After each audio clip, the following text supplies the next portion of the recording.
Hello, my name is Bassi, and what I'm about to deliver is a talk that is based on a lead-off that I gave at the Ideas for Freedom conference in June 2013. I do hope that you find the talk in this podcast of some use politically and intellectually. So the title of the talk is Sexual Violence, a Global Analysis, and the aim of the talk is to explore the specific case of India in order to tease out a general analysis and theorisation of the relationship between capitalism, patriarchy and sexual violence. So why India? Well, because of the significant protests triggered by the high-profile Delhi gang rape case, the significant protests at the end of last year and beginning of this, and because of the related analyses and theorisations on the Indian left. The debate in India, concerning India, I think, has much wider relevance in developing a Marxist understanding of sexual violence globally, and thus is helpful in addressing the aim of the talk.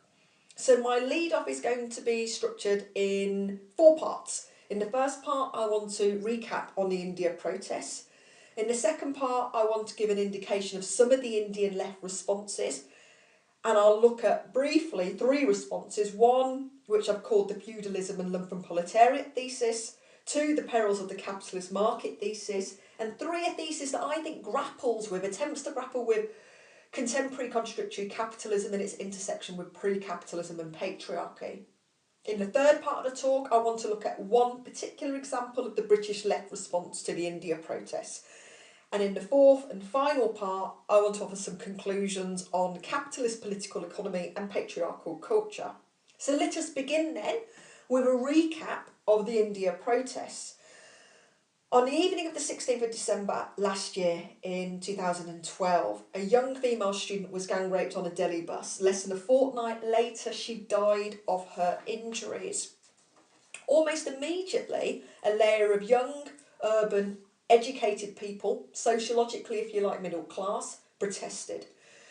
They were joined by a wider layer of people, sociologically working class. What's more, the demonstration sustained and they escalated, particularly with news of her death. The Indian state response was active disengagement at first, hoping to ignore the protesters in an effort that to make them go away. That didn't work, so then it was force, batons, tear gas, water cannons, and more conniving efforts to quash the protesters' spirit. The woman was moved to a hospital in Singapore, her funeral was rushed, and so on. There was significant international media coverage of the protests after the woman's death, including a spotlight and scrutiny on the treatment and position of women in India. So what was it about this case, about the Delhi gang rape on the 16th of December, that provided the trigger for these protests? Well, look, you could plausibly argue it was because the victim was part of the respectable middle class. And for sure, it was unlikely, extremely unlikely, that there would have been a similar response to the rape of a Dalit or tribal woman. And in the minds of some, there was a gulf between an imaginary geographical gulf between us, the protesters at Raisina Hill, the area of Delhi that houses the government buildings, and them. 4 of the 6 came from Ravidas slum. Now that conclusion would be consistent with India's political and social consciousness, imbued as it is in caste and class stratification. But this case ruptured the standard hierarchy of judgment too. For many, her background did not matter. A space was opened up that was historically significant, a space in which to name, challenge and debate rape and rape culture. As the Indian investigative journalist and protester Naya Dixit put it, for the first time we heard words like patriarchy being discussed on the streets and in the mainstream media. In juxtaposition, the machismo of certain men was manifested in the forms of protests, where young boys displayed stunts on moving bikes with "Hang the rapists, save our sisters" placards. It is then young girls displayed placards in opposition, saying, "I don't need to be someone's daughter or sister to move freely on the street." This at least created a space to ask uncomfortable questions. Okay, I'm going to move on to part 2 of my talk, the Indian left response. So let's consider the first thesis, that of feudalism and lumpenproletariat, which is put forward by Patnaik of the Communist Party of India. Patnaik argues that development in advanced capitalist countries has been accompanied by the destruction of their pre-capitalist structures, while in India there's a persistence of pre-capitalist structures and extremely stubborn feudal survivals, which provides a specific variant of patriarchal oppression. Patnaik, by the way, makes an assumption that in advanced capitalist countries, gender oppression takes the form of patriarchal attitudes rather than patriarchal structures.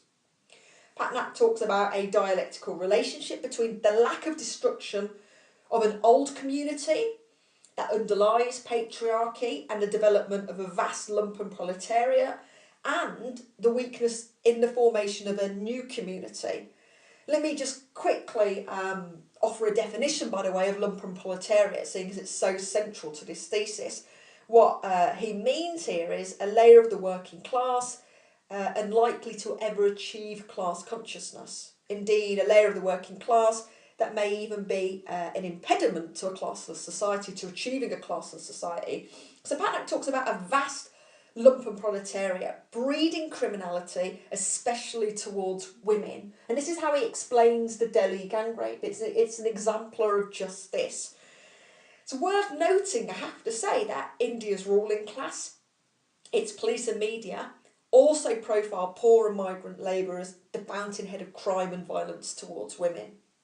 Okay, let's move on to a second thesis, that of the perils of the capitalist market, which is expounded by a number of people, a range of people on the Indian left. But I'm going to look at 3 examples briefly. One, Mayor John, who writes for the Radical Notes website, the journalist Raj Kishore, and the long-standing academic Ashish Nandi. So Mayor John argues the following. She says, when the powerless working class urban poor men rape, they are stealing sex because they're exposed to a market culture that sells commodified sexuality but starves them of access to sex. Working class men have no access to romantic sex. So rape, just to recap on what I've just said, is about powerless working class urban poor men stealing sex. Mayor John sees slut walks and slogans for azadi, i.e. freedom, as a problematic celebration of patriarchal feminine hypersexuality. Socialism for Mayor John is the answer because it provides greater leisure time. To quote her, she says, and it is precisely in such a condition of enhanced leisure time that human relations can be nurtured and that progress towards true love and romantic fulfilling sex can be made. In other words, unlike the capitalist system, which has created more conditions for coercive intercourse than of voluntary sex and true love. Okay, let's move on to Raj Kishore, the journalist Raj Kishore. Raj Kishore has argued that women should avoid roaming around draped in the robes of capitalist culture.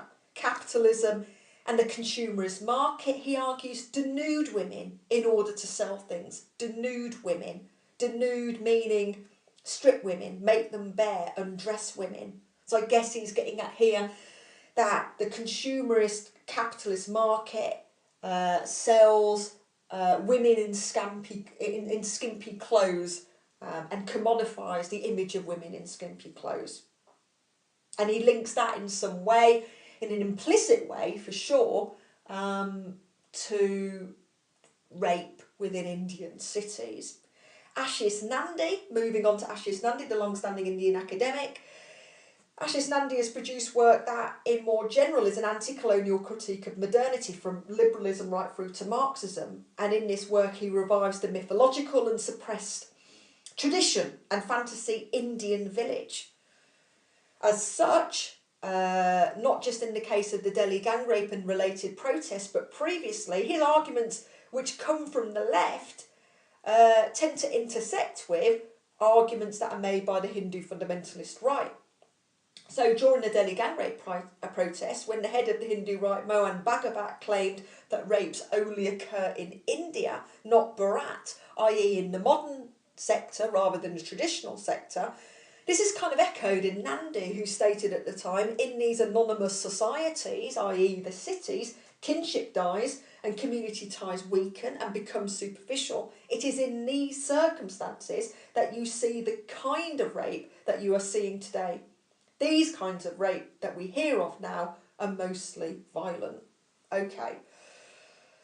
Moving on then to the final thesis, one which I said is, I think, an effort to grapple with contemporary contradictory capitalism and its intersection with pre-capitalism and patriarchy. And this thesis is put forward by Kavita Krishnan, who is the secretary of the All India Progressive Women's Association, which forms part of the Communist Party of India Marxist-Leninist, which was formed in a split with the Communist Party of India, I think, several decades ago. So let's start with a quote from Kavita Krishnan. And she says the following. She says, locating the problem and solution of gender violence in moral values is more suited to a liberal analysis than a Marxist one.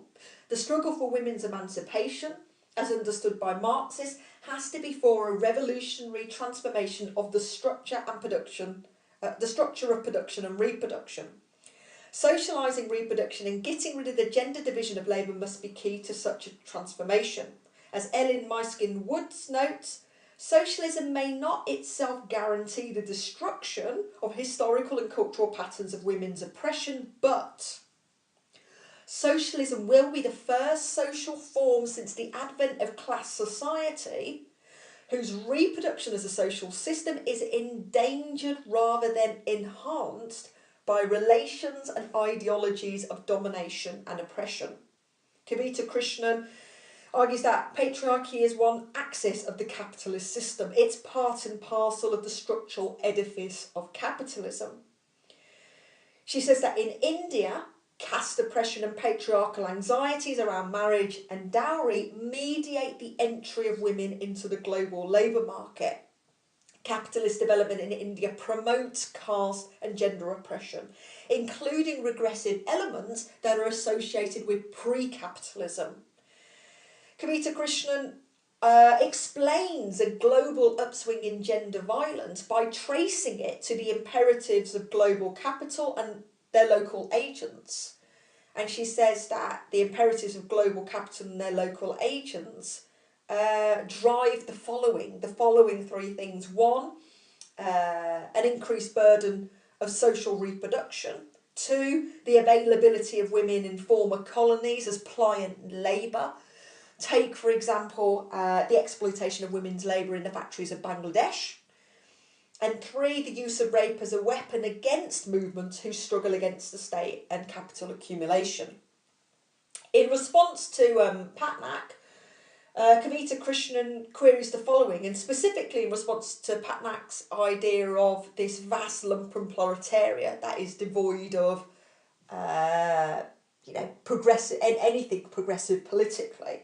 Krishnan queries the following. She says, look, undeniably, the unorganised character of the vast majority of India's working class employed in precarious and casual work poses challenges, serious challenges, for revolutionary organising and trade unionising. But can we term this entire class lumpen and devoid of significant revolutionary potential? In response to Raj Kishore, Kavita Krishnan makes the following observation. She agrees with Raj Kishore. Yes, capitalism denudes women in order to sell things, places commodified images of women in skimpy clothes in order to push such commodities and so on and so forth. But she says also, the same capitalist consumerist market uses traditional orthodox stereotypes about women to sell things.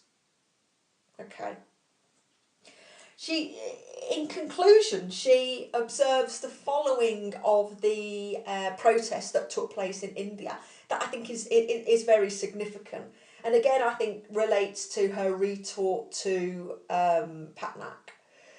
She says this: for men, insecure education and jobs do lead to cracks in the secure foundations of masculinity. One response to this crisis of masculinity is, of course, in the display of masculine protectionism, aggression, the save family type patriarchal backlash and outright sexual violence. But as was so evident in this movement, those cracks in masculinity can have positive and radical outcome as well. Many, though of course not all, men and women who started out with protectionist and death penalty type slogans, alongside the ones that challenged rape culture, responded with empathy and introspection to the critique of misogyny and of death penalty demands, discussed marital rape and supported a demand for it to be recognised in the rape law, supported the azadi of LGBT people, and even marched on Republic Day alongside Kashmiri and Manipuri students, raising slogans against rape by the army in those regions.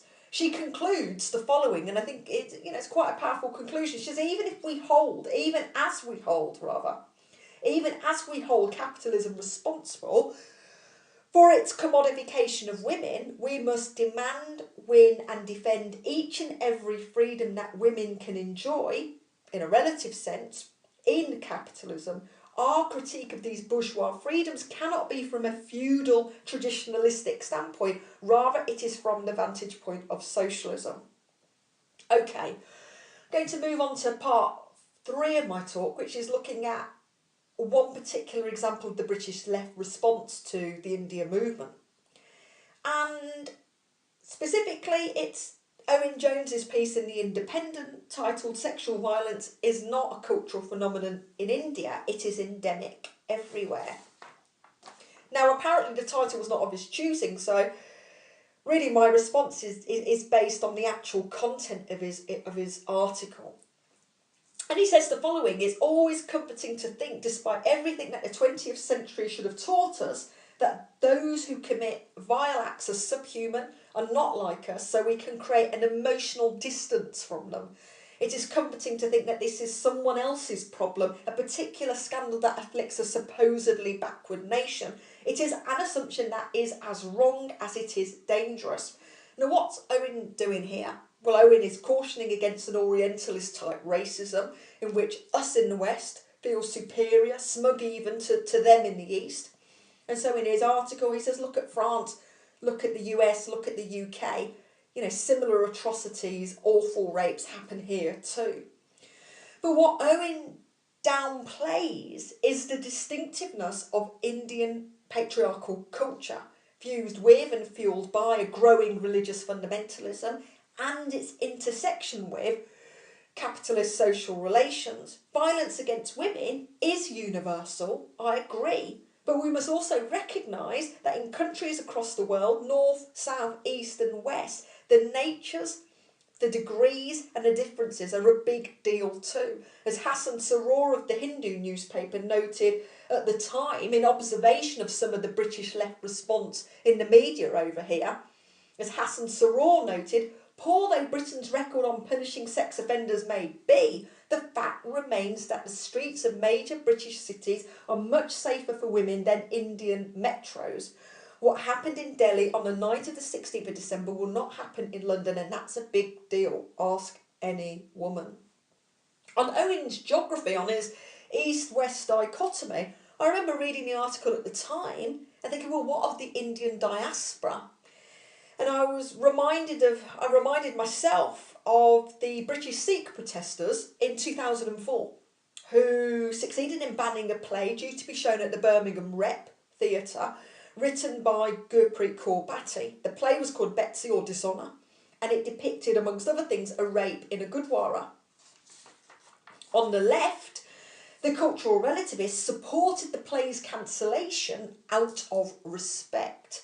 Now, it seems to me that Owen's response in his newspaper column was a knee-jerk inversion of cultural relativism, but drawn from the same problematic source, post-colonial guilt, particularly unuseful, unhelpful post-colonial guilt. Okay, I'm moving to part 4, the final part, some conclusions on capitalist political economy and patriarchal culture. And I shall start with a quote by Bassi, or an Indian academic, and Bassi says the following: "The men and even some women in positions of power who lead India are successfully able to de-link the celebratory stories of neoliberalism, militarisation, nationalism, growth and development from the toleration of sexual violence as a sport, a commodity, as collateral damage, or a necessary technique to suppress women's autonomy.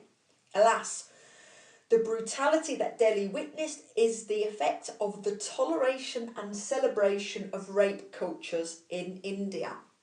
Okay.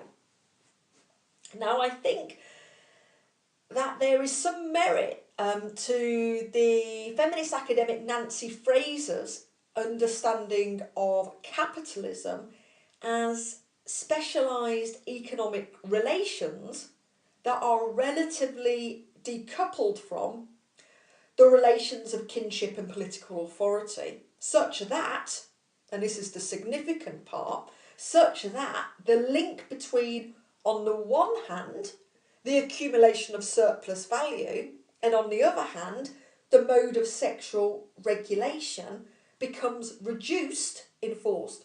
Just reduced, only reduced, but reduced in force. I'll say that again, such that the link between the accumulation of surplus value on the one hand and the mode of sexual regulation on the other becomes reduced in force. Fraser concludes that contemporary capitalist society contains gaps between the economic order and the kinship order, between family and personal life, between status order and class hierarchy. And it seems to me that in one sense, the victim of the 16th of December Delhi gang rape tragically represents the precarious attempt to navigate the gaps opened up by the development of capitalist social relations, which violently come up against pervasive patriarchal misogynistic culture that in turn is sustained by capitalist social relations. As the Indian academic Ratna Kapoor observes, with the opening up of the market, women are more visible in the workplace. That they are entering male bastions of power has challenged the sense of superiority and entitlement of the traditional Indian male. This idea of a woman as a fully formed human subject remains a difficult concept to embrace. Son preference simultaneously erodes the possibility of respect for women, as girls are seen as unwanted or burdensome. Such inequalities produce the very hatred against women in the public arena that we are witnessing throughout the country. Now, what makes the Indian political economy and its relationship to global capital particular in nature is, I think, its collision and fusion with religious traditions and kinship practices and caste and status stratification. If we take a very basic definition of globalisation as time-space compression, most obviously the proliferation of air travel, cheap air travel, the widening access to the internet, so on and so forth. So if we work with this standard definition of globalisation as time-space compression, then 21st century India takes this definition to a whole new level, since its space occupies several centuries at once. Son preference, underage marriage, arranged marriage, dowry, malnutrition that is disproportionately affecting women, female feticide, female infanticide, sex trafficking, violence against women, rape, all form part of a legitimated and normalised patriarchy. As such, what's interesting is that much opposition to rape in the country has tended not to come out of a primary concern for the victim, but rather out of the deep-seated idea that a woman's body is the repository of family honour. So if a woman is raped, it's a bad thing because the family is shamed. As the Indian journalist and writer Nilanjana Roy has put it, there's an epidemic of violence against women in India. This, she says, is a culture where if we can't kill off our girls before they are born, we ensure they live these lives of constant fear. Okay. Now, in my lead-off in the Ideas for Freedom session, that was the end of my talk, but we went into a discussion and I encouraged the audience to think about the the three theories on the Indian left. Three amongst many, I'm sure. So if you can just recap, what we've heard in the last few minutes is a thesis around feudalism and the lumpen proletariat, another one regard the perils of the capitalist market, and a final one that, like I said, I think grapples with contemporary contradictory capitalism and its intersection with pre-capitalism and patriarchy. I'm going to make 4 tentative conclusions, and they are tentative. One, basically on the basis of my talk. One, across the world there's variation in the existence of capitalism and pre-capitalism, which has implications for sexual violence against women. 2, capitalism is contradictory for women. It offers possibilities, for sure to be hard fought for, by the way, and constraints. 3, across the world there are differences in how capitalism and patriarchy interfuse. There might also be a discussion to be had about Patnaik's idea of patriarchal attitudes and patriarchal structures.